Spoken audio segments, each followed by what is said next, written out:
Seorang tentara Ukraina terekam keluar dari parit untuk memadamkan api yang disebabkan gempuran drone Rusia. Rekamannya beredar di Telegram pada Jumat, 18 Oktober 2024.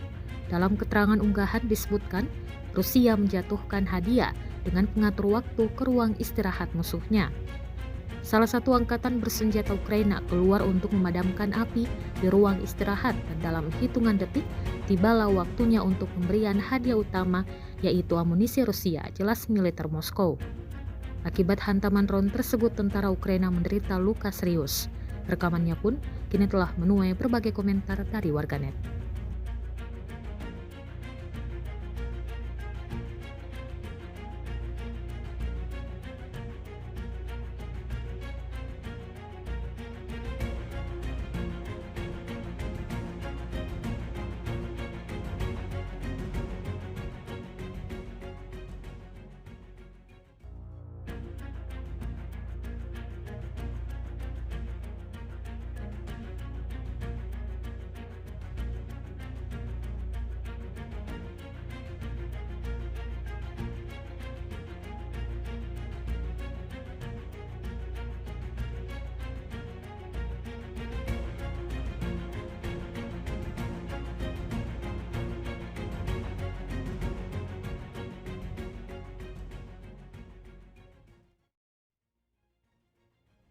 Download Tribun X sekarang, menghadirkan lokal menjadi Indonesia.